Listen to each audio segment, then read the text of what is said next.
Hello welcome guys, welcome to my podcast. I hope आप सब लोग ठीक होंगे और हमारा पॉडकास्ट जो है वो खूब शौक से देख रहे होंगे। और आज का जो हमारा जो टॉपिक है वो बड़ा एक क्या कहते हैं, हम लोग अभी, मैं तो इतना या आप लोग भी जो व्यूअर्स हैं वो इतने कुछ बड़े तो हो नहीं गए, अभी भी हम अपनी यूथ एज में ही हैं। तो हमारा टॉपिक थोड़ा सा अपना जो यूथ से पहले वाला फेज़ है ना, उस पे आज कि हम लोग जो चिल्ड्रन जब हम जाते थे संडे स्कूल, आप सबको याद होगा संडे स्कूल में हम जाते होते थे और सारा कुछ वहाँ पे सीखते थे और वहाँ पे ट्रेनिंग होती थी, वहाँ पे हम एक्टिविटीज़ करते थे। तो हमारा टॉपिक भी संडे स्कूल से रिलेटेड होगा। और जो मैंने आजकल थीम स्टार्ट किया हुआ है वो ये है कि डिफरेंट मिनिस्ट्रीज़ और यूनिक मिनिस्ट्रीज़ जिसमें जो खुदावन के लोग हैं वो सर्व कर रहे हैं खुदावन को। सो आज भी हमारे पास जो गेस्ट हैं, he is doing a very interesting work और बड़ी अच्छी उनकी मिनिस्ट्री में उनकी सर्विंग है। और ख़ास तौर पे चिल्ड्रन मिनिस्ट्री में उन्होंने बहुत ज़्यादा सर्व किया खुदावन को और मोर देन 30 इयर्स उन्होंने इस मिनिस्ट्री में काम किया with full gospel assemblies. And he is currently pastor in charge in FGA। और उन्होंने बेसिकली मैं जब छोटा था तो मैं बड़ा इंस्पायर होता था उनसे, क्योंकि the way he talks with interact with the kids, so it's kind of like a friend, more than a friend, कि आप बच्चे के लेवल पे आके उससे उस तरह इंटरेक्ट करते हैं।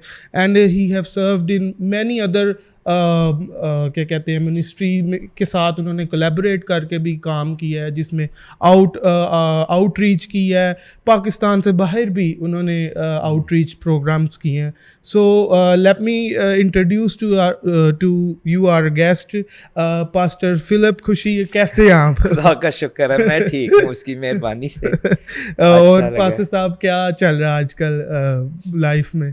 लाइफ यीशु मसीह की वजह से बड़ी बिजी है, जो उसने खिदमत दी है। शुक्रगुजारी है, बच्चों में भी है, बड़ों में भी है, फ्रेंड्स में भी है, रिलेटिव में भी। और खुदा का शुक्र है मैं ठीक हूँ उसके फजल से। खुदा उनका शुक्र हो।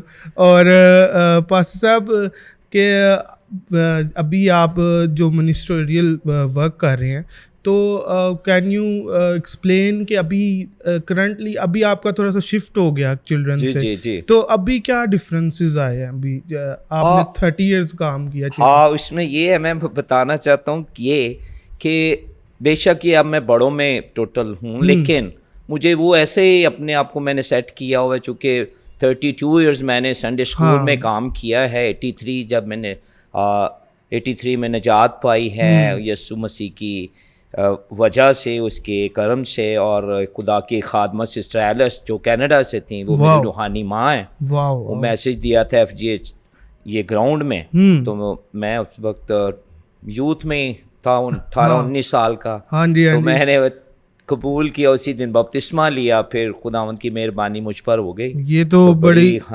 एक इंस्पायरिंग बात है कि आपने 18 और 19 इयर्स की उम्र में ये खुदावंद को सर्व करना चाहिए। खुदा का शुक्र है। हाँ जी। और पास्टर साहब ये भी है कि आपने अब जब ये अभी मिनिस्ट्री में काम करना शुरू किया है थोड़ा यूथ से हट के, सो कोई आपको डिफरेंस महसूस हुआ कि मैं अब बच्चों के साथ नहीं इंटरेक्ट कर सकता या कुछ इस तरह की चीज़? मैंने अपने आप को इस तरह से रखा, क्योंकि मेरे जो चर्च है FGA चर्च राजगढ़ जी और FGA चर्च सगियां स्टार, दोनों चर्चेज में संडे स्कूल को मैंने फोकस किया हुआ है। जी। वो चर्च के अंदर संडे स्कूल है, टीचर है, मैं गायब गए उनके पास जाता हूँ। वो अपना जो टैलेंट खुदा ने मुझे दिए मैं उनके साथ सर्व करता हूँ। I was happy. तो आप ये ट्रेनिंग भी मैंने अपनी सिस्टर समीना है वो उनसे पूछा था, तो वो कह रही थी आप ट्रेनिंग भी देते हैं जो टीचर्स हैं। जी ये मैं ट्रेनिंग हम हर साल करवाते रहे जब तक मैं इधर था। अभी भी होती है ट्रेनिंग। अच्छा। तो बाइबल कॉलेज में हम पहले बाइबल स्टूडेंट्स को ट्रेनिंग करवाते हैं, फिर बाकी लोगों को, पूरे पाकिस्तान से लोग आते थे, उनको ट्रेनिंग करवाना, संडे स्कूल की जो थीम चीज़ें हैं वो बताना। मेरे टीचर भी मुझे यहाँ बताना चाहिए, मेरे टीचर ग्रिफन गिल साहब जी अभी वो आसमान पर हैं, बड़ी खिदमत की है, बहुत कुछ उनसे सीखा। फिर ग्रिफन बरकत साहब, फिर सिस्टर बरगिता, स्वीडन की मिशनरी, फिर सिस्टर लीव, सिस्टर बिरगट, ये बड़े नाम जिन्होंने मुझे सिखाया और मैं खुदावंद के करम से तैयार हुआ। खुदावंद का शुक्र है जी। और पास्टर साहब ये भी एक बात है कि जैसे अब तो हम तो यूथ में आ गए हैं, मतलब मेरी ऑडियंस भी मोस्टली यूथ ही है, लेकिन जो बच्चे हैं इनको अब यूथ में तो एक थोड़ा सा टफ टाइम होता है, लेकिन बच्चों को मेरे हिसाब से और थोड़ा टफ होता है उनको, या तो उनका ध्यान अपनी तरफ खींचना और इस तरह का उनको बिब्लिकल उस पे पर्सपेक्टिव पे लेके आना थोड़ा सा मुश्किल होता है। तो थोड़ा सा एक्सपीरियंस शेयर कर सकते हैं? ये चूंकि इसलिए है, और मुझे ये बात पसंद है जब यीशु मसीह ने कहा था कि बच्चों को मेरे पास आने दो, बिल्कुल, इनको मना ना करो क्योंकि आसमान की बादशाही ऐसों ही की है। तो बच्चे आना चाहते हैं, कई दफा बड़े रोकते हैं। आज भी कुछ चर्चेज के अंदर, विद वेरी सॉरी, वो इतना उनको तो जो नहीं दी जाती, लेकिन पहले से बहुत बेहतर है। अब फोकस्ड हैं लोग इस मिनिस्ट्री के साथ, संडे स्कूल के हवाले से।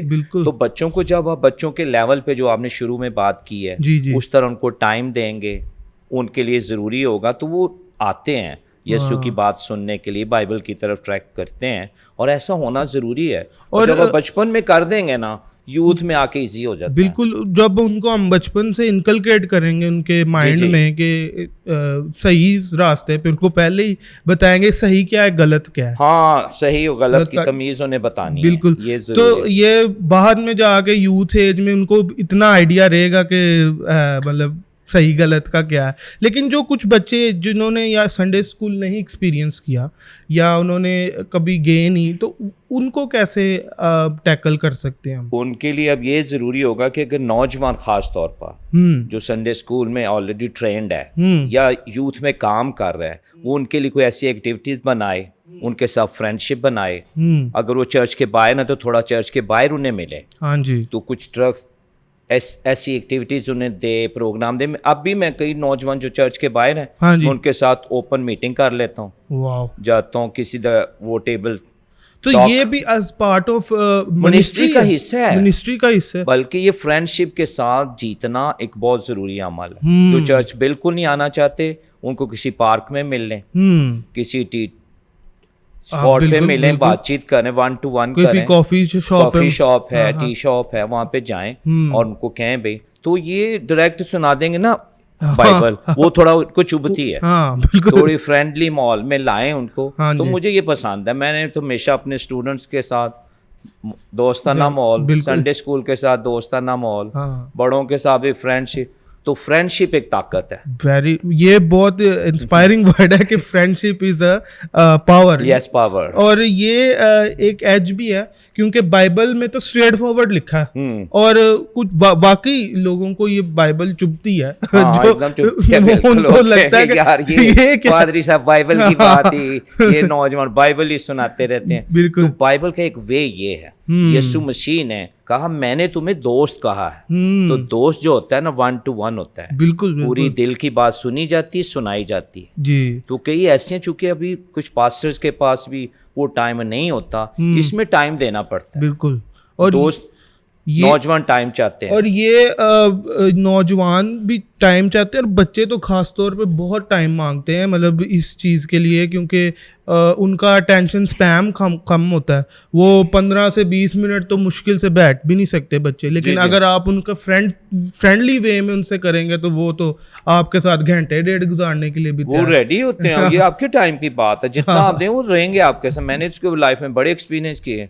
और मुझे याद है एक वाकया कि जब मैं बैंकॉक में था, तो सिस्टर ली मेरे साथ थी, मिशनरी थी। तो वो सारे ही बच्चे आए थे, उनको इंग्लिश भी नहीं आती थी। आप सिस्टर ने मुझे चैलेंज दिया कि कैसे बात करोगे इनसे। तो वहाँ पे एयरपोर्ट पे हम थे, कुछ टाइम हमारा, तो वो वहाँ पे तस्वीरें वगैरह थी कुछ ऐसी, वो मैंने ली। और जो गीत हम गाते हैं, किसने बनाया मछली को, किसने बनाया तितली को, इशारे कर कर को 40-50 बच्चे एयरपोर्ट पे। मेरा वो लाइफ का बड़ा ज़बरदस्त एक्सपीरियंस। लैंग्वेज ये आपके एक्शन ये है, आपने कर लिया, बाद में भी बच्चे बाय बाय करते हुए जा रहे थे। यार मैंने वाओ, ये तो बहुत इंस्पायरिंग स्टोरी है, आपका एक्सपीरियंस है। और इसमें ये भी है कि लैंग्वेज बैरियर के बावजूद भी खुदा ने काम किया, करते हैं खुदा काम। जब आप उसके ये कि जैसे मैंने कहा ना कि फ्रेंडशिप इज पावर, तो लव इज पावर। तो मोहब्बत के साथ आपने कुछ शेयर किया है, वो समझ पाते हैं वो ज़ुबान। हाँ। फिर मैं उनको बता रहा हूँ गॉड का इशारा, आसमान की तरफ, मुझे इशारों की ज़ुबान ओह, समझ पाते हैं। ये बड़ा इंटरेस्टिंग एस्पेक्ट है। और पास साहब मुझे लगता है कि हमें अब मतलब जब आप एक बच्चा बड़ा हो जाता है यूथ एज में, थोड़ा सा उसमें एटीट्यूड भी आ जाता है कि यार ये मतलब मुझे ऐसे सिखा रहे हैं, वो समझेंगे कि ये क्या है, मतलब ये तो इशारे हैं, ये तो ये है।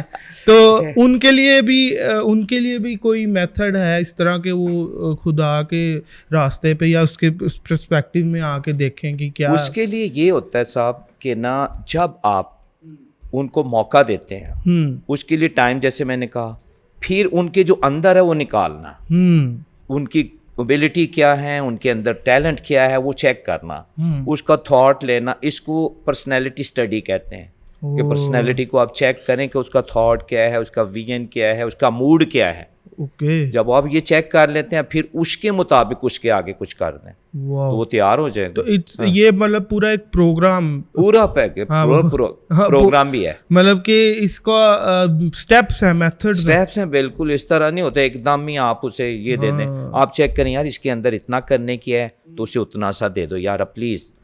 जैसे मैंने एक्सपीरियंस किया है, संडे स्कूल की चूंकि बात हो रही है, यूथ की बात हो रही है, उसमें मैंने देखा यार कि मैं एक उनको टास्क दे देता हूँ भी अपनी खूबियाँ लिखें, जो मेरे अंदर खूबियाँ राइट डाउन करें। मैं ट्रेनिंग में भी ये कहता हूँ। ओके। ठीक, वो राइट डाउन हो जाए तो मैं चेक करता हूँ, जो क्लास हैं उसके हिसाब से उनके आगे रख दूँ। यार आप बजा सकते हो, आप बजाओ, आप गा सकते हो, आप गाओ। और इसी वजह से वो इंटरेस्ट भी लेना वो कर लेंगे, अच्छा यार मेरी खूबियों पे जरा गौर किया गया। तो यही होकर टाइम देना पड़ता है, उनकी खूबियों को एडमायर करना पड़ता है। शाबाश, you can do, you have to do. तो बस साहब, ये तो हमारे होगी संडे स्कूल की बात जी। लेकिन अब मैं थोड़ा सा आपसे पर्सनल एक्सपीरियंस भी आपका शेयर कर सकते हैं आप इसमें कि आपका जो पर्सनल खुदा के साथ एक्सपीरियंस था यूथ अपनी लाइफ में, लाइफ, तो वो थोड़ा सा आप शेयर कर सकते हैं? यार वो थोड़ा सा वो है, मैं बता ही देता हूँ। कोई बात नहीं।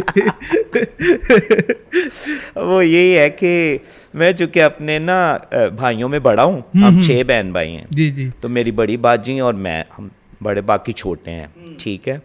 तो मुझे कुछ दोस्तों के साथ बड़ा होने के नाते बाहर फिरने का थोड़ा सा मौका मिला। वो कुछ लड़के अच्छे नहीं थे। अच्छा अच्छा। वो मूवी का जो सैनमे का रिवाज होता था, वो देखने का शौक। तो इस तरह से कई दफ़ा मार भी पड़ती थी घर से, पता चल जाता ये घर से। मेरे पापा बाहर जाने नहीं देते थे हमें। हम 6 बहन में घर में ही फ्रेंड थे आपस में। तो फिर भी कुछ ना कुछ माहौल का ऐसा सीन बन जाता निकले। तो इंग्लिश मूवी देखने का शौक होता था। तो फिर कभी कभी वो मल्लेदार के लड़के पंजाबी भी, क्योंकि हम एक बहुत बड़ा मोहल्ला था जहाँ रहते थे। तो फिर ये सीन ऐसा बना कि वो जब पता चलता था तो पिटाई भी ठीक ठाक होती थी। पापा चूँकि खिदमत में ही थे, वो एल्डर थे कैथलिक चर्च में, तो वो नमाजें वगैरह सिखाना सारा, उन्होंने कहना आप ये करोगे तो लोग मुझे क्या कहेंगे। ये सीन था। तो इस बात की समझ उस तरह नहीं थी। लेकिन जब समझ आई इस तरह के, मैं इधर ही हमारा ना कोट लखपत में बाहर कॉलोनी में घर बन रहा था। जी जी। बल्कि ये मॉडर्न कॉलोनी है जो टेक्निकल FJ ग्राउंड के साथ। अच्छा अच्छा, उस साइड घर बन रहा था। तो वहाँ पे मैं आया था राजगढ़ से। ये यहाँ से तकरीबन 15 किलोमीटर शहर की तरफ है। तो इधर आया, तो इधर हमारा घर बन रहा, तो मैं देखने बड़ा था, पापा ने भेजा। तो सामने कन्वेंशन होती थी FJ की, जैसे उसे भाइयों की कन्वेंशन कहते हैं। वह देखने ही चला गया। उधर खुदा की खादमा सिस्टर एलिस थी, उन्होंने कलाम सुनाया। वो था, कोई तेरी जवानी की हकारत ना करने पाए तुम होती है इसके खात्मे। तो वो लास्ट डे था, संडे का दिन था, मुझे याद है 83 में। तो सिस्टर ने मैसेज दिया और फिर मैंने उसी जगह, मुझे नहीं पता, हालांकि कैथलिक थे हम, फिर मैंने वहाँ दोपा की, सिस्टर ने मेरे लिए दुआ की, सिस्टर एलिस। तो उसके बाद फिर उन्होंने कहा जी बपतिस्मे होने। तो पास्टर सादक साहब बाहर कॉलोनी चर्च के, FJ चर्च के ना पासमान, वो बपतिस्मा देते हैं, उधर ही बपतिस्मा ले आए। मुझे कोई वैसी तैयारी नहीं थी। उन्हीं कपड़ों में लेके तो फिर मैं घर को जा रहा था। उसी टाइम आपने सरेंडर हो गया? मैंने कहा अपने आप को सरेंडर कर दिया, सारी चीज़ें छोड़ी, काम तो फिर सिस्टर ही की मीटिंग में मुझे फिर पाक रूह का बपतिस्मा, कुछ देर के बाद वो राजगढ़ चर्च में आई। उस वक्त पास्टर शफी थे और पास्टर यूसुफ नवाब, हाँ जी यूसुफ हाँ नवाब। वो भी उस चर्च में थे हमारे। तो फिर मेरे पापा बहुत गुस्से हुए दैट टाइम कि यार बपतिस्मा तो आप 8 दिन के थे जब हुआ था। हाँ जी वो कैथलिक में थे ना, कैथलिक में ऐसा होता। मैंने कहा जी मुझे नहीं उसका पता, हाँ उसका वाकई मुझे नहीं पता था, लेकिन इसका मुझे पता। मैंने कहा मैंने इकरार किया है, कलाम सुना है। अब मैंने वो समझते शायद मैं नहर में नहा के आया हूँ जाते जाते ना रास्ते में, है ना पिछले वाली नहर। लेकिन वो बपतिस्मा लिया, फिर खिदमत में खुदा ने कॉल कर ली और 83 में मैंने संडे स्कूल ट्रेनिंग की। वाह मेरे टीचर ग्रीफन गेल साहब, सिस्टर जैसे मैंने बताया। जी ट्रेनिंग के बाद मुझे फुल टाइम 89 में मौका मिल गया कि मैं फुल टाइम इधर मिनिस्ट्री करूं। और अभी 2021 तक मैंने ये खिदमत की है। अभी बतौर पास्टर, चूँकि हमारे पास्टर यूसुफ नवाब साहब आसमान पर चले गए, बिल्कुल फिर चर्च भी नहीं छोड़ रहा था क्योंकि मैंने संडे स्कूल भी उधर किया था 5 साल।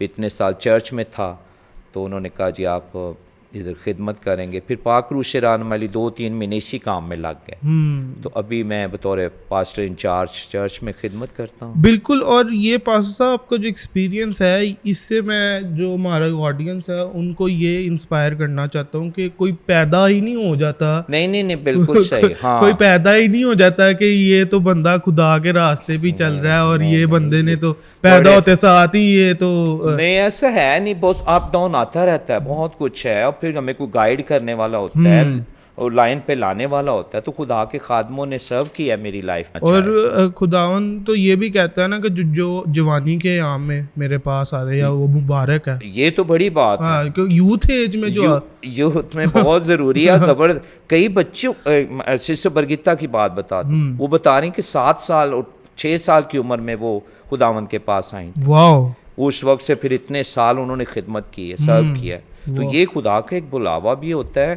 फिर जब मैं एग्री कर जाता हूँ फिर भी है। खुदा जबरदस्ती का खुदा भी नहीं है, बिल्कुल, लेकिन खुदा वापस जरूर ले आता है। हाँ, कहीं ना कहीं से तो ले आता वो मोड़ ले आता है और भी इधर वापस। क्योंकि जो उसने जिस मकसद के लिए आपको भेजा था वो उसने पूरा करता जरूर है। ये होता है और यही लाइफ की ब्यूटी है कि वो हमारे हेल्प भी करता है और हमें उस जगह से गुजारता भी है जो मुश्किलात, जो चैलेंजेस आते हैं। जी उसमें से गुजार के फिर वो पेड़ करता है। हाँ, और यही बड़ी मिसालें बाइबल की मौजूद हैं। बिल्कुल। दानियल सदरक में से अबननू टीन एज में थे, गए उधर, लेकिन वहां रह के उन्होंने खुदा का काम किया। और यही इंस्पायरिंग चीज़ है। और ये मैं कहता हूँ कि अगर जब तक चलें, अगर कोई नहीं भी बाइबल रीडिंग करता, लेकिन हम एज अ मीडिया पर्सन या हम उनको एक थोड़ा शॉर्टकट से भी बता सकते हैं जी कि बिब्लिकल स्टोरीज भी इंस्पायरिंग है यहाँ, इंस्पायरिंग है बिल्कुल। और लाइफ के बिब्लिकल तो चले बाइबल है, आप रियल लाइफ एग्जाम्पल ले सकते हैं। यहाँ पे आप जो मैं गेस्ट, जब भी कोई नया गेस्ट आता है उनकी एग्जाम्पल देता हूँ कि आप लोग जो हैं वो देखने वाले इंस्पायर हों और अपनी लाइफ को चेंज करें। एकदम ही नहीं चेंज हो जाती लाइफ, स्टेप वाइज होती है। ये भी है, बिल्कुल आपकी बात बिल्कुल सही है कि पर्सनैलिटी का बड़ा इम्पैक्ट होता है। बिल्कुल, वो नजर आए कि यार ये बाइबल का बंदा है, खुदा का खादिम है, तो उसकी खिदमत से भी नजर बंदे बदल जाते हैं। बिल्कुल ये ऐसे गवाहियां ऐसे में मिलती हैं और होता भी ऐसे। बिल्कुल। और मेरा कैरेक्टर शो होगा ना कि हाँ, तो फिर वो मानते हैं। और पास साहब, अब आपने अपना लाइफ एक्सपीरियंस तो शेयर कर ही दिया, तो थोड़ा सा अपना जो क्या कहते हैं उसको, बुढ़ापा एक्सपीरियंस। यार अभी मैं लग रहा हूँ ना नहीं बुढ़ापा एक्सपीरियंस नहीं। अच्छा, यूथ का तो आपने शेयर किया ही, तो अब आपकी जो ये चर्च का एक्सपीरियंस है, ये क्या इसका मैं आपको ये बताता हूँ। चूंकि मैंने अपने पादरी साहब के साथ, यानी पास्टर यूसुफ नवाब के साथ, जब मैं बाहर से आ जाता था ना फील्ड से संडे स्कूल के दौरान, फिर मैं उनके पास चला जाता था। वो एक कॉल करते, आजा भी फिलिप चलें। फिर मैं उनके साथ विजिट करता था। मुझे उसका एक्सपीरियंस हो भी रहा था कैसे कैसे चलता है।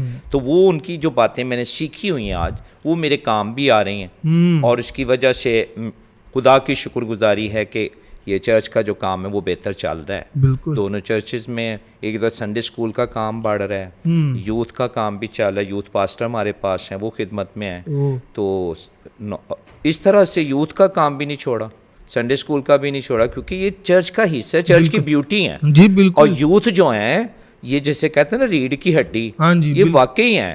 तो रीढ़ की हड्डी पे फोकस रहना चाहिए, बिल्कुल तो बिल्कुल। रीढ़ की हड्डी को जुड़े रहना चाहिए। और इसी यूथ की वजह से ही चर्च भी एक स्ट्रांग जी, बिल्कुल। पोजीशनिंग रखता है। हाँ। और जो हमारे जो छोटे बच्चे हैं वो भी जब तक नहीं सीखेंगे तो वो तब तक चर्च जाना पसंद ही नहीं करेंगे। जी, जब तक वो बिल्कुल। संडे स्कूल से नहीं सीखेंगे या संडे स्कूल वाले उनको फोकस नहीं करेंगे उन पे, तो तब तक वो भी यूथ एज तक तो उनका माइंड ही डाइवर्ट हो जाएगा। जी जी बिल्कुल। और ये सारे स्टेप्स ज़रूरी हैं एक अच्छे चर्च को ग्रो करने के। वाह वाह वाह, बिल्कुल सही। मैं आपकी बात से फुली एग्री करता हूँ। ये नीड है। Sunday school, teenage, youth, women ministry, बिल्कुल। ये चर्च की एक ब्यूटी है। गुलदस्ता नहीं जैसे होता, हाँ जी कहते हैं, ये बिल्कुल समेटा एग्जैक्टली हुआ है। तो ये बिल्कुल बिल्कुल यही बिल्कुल सही कहा आपने। और यही चीज़ें जो हैं ये हमारे जो हमारा कल्चर है इसको जी, जी, एक बिल्कुल। ब्यूटी देती हैं। जी। और हमें इस चीज़ों पे प्राइड करना चाहिए। करना चाहिए। तो पास साहब हम अब थोड़ा सा हम एंडिंग की तरफ चले जाएंगे जी। क्योंकि टाइम हो रहा है। और अगर आप कुछ शेयर करना चाहते हैं मेरी ऑडियंस के साथ कोई मैं अक्सर हर प्रोग्राम के एंड पे कहता हूँ अपने गेस्ट को कि कोई आप एक वर्ड या चीज़ शेयर करना चाहें तो आप कर सकते हैं। बहुत शुक्रिया इस खास बात के लिए। और मैं करना भी ये चाहता हूँ, मेरे दिल में ये बात है कि चूँकि मैं बाइबल का खादम हूँ, खुदा का खादिम हूँ, उसने मुझे खिदमत दी है, उसने मुझे चुना है, तो मेरी ज़िम्मेदारी में ये बात है कि ये मैं बात शेयर करूँ। ज़रूरत है हर चर्च की। मैं इतने सालों में अगर खिदमत में हूँ तो ये खुदावंद की ख़ास मेहरबानी है। तो चर्च के अंदर संडे स्कूल को प्लीज़ फोकस कीजिए। जो बच्चे संडे स्कूल नहीं जाते वो संडे स्कूल में जाएं। जो टीनेज के बच्चे हैं टीनेज ग्रुप में जाएं। और यूथ के बच्चे वो यूथ में जाएं। आप चर्च की ब्यूटी हो, आप चर्च की रौनक हो, इसलिए जाना ज़रूरी है, सीखना ज़रूरी है, ईमान में रहना ज़रूरी है। और इसी तरह तमाम पासबानों से मेरी दरख्वास्त होगी कि वो ज़रूर अपने चर्च के अंदर Sunday school ministry, women ministry, youth ministry को प्रमोट करें, इन्हें सपोर्ट करें। आज इन पे आप वक्त देंगे, यकीनन ये चर्च के लिए बरकत का सबब बनेंगे, माशरे के लिए, हमारे प्यारे पाकिस्तान के लिए और दुनिया के लिए बरकत का सबब होंगे। अगर आज आपने इनको छोड़ दिया तो फिर कल को आपको बैठ के सोचना पड़ेगा मैंने किया क्या। तो मेरी ये दिली ख्वाहिश है कि हर चर्च के अंदर ये मिनिस्ट्री प्रमोट हों और खुदावंद के नाम को सारी बातों में इज़्ज़त और जलाल मिले। Thank you so much. God bless you all. Thank you pastor, thank you very much. और बहुत प्यारा मैसेज था आपका। और ये बहुत ज़रूरत है इस टाइम कि लोग इसको अडेप्ट करें, इसको सुने। So thank you so much for coming to my podcast. I hope कि आप सब लोगों को मेरा पॉडकास्ट आज का पॉडकास्ट जो है वो मज़ेदार लगा होगा। इट्स क्वाइट लाफेबल भी है, ये बड़ी मज़े की चीज़ें हैं इसमें। और आज के पॉडकास्ट में हमने ये सीखा है कि children ministry is also a part of serving God. आप सर्व कर सकते हैं डिफरेंट मिनिस्ट्रीज में से। So thank you for watching our podcast. हमारे चैनल को ज़रूर सब्सक्राइब करें और लाइक करें अगर आपको पॉडकास्ट पसंद आया। मिलते हैं नेक्स्ट प्रोग्राम में, देखते रहिए JC TV। Thank you so much, take care, good bye, God bless you.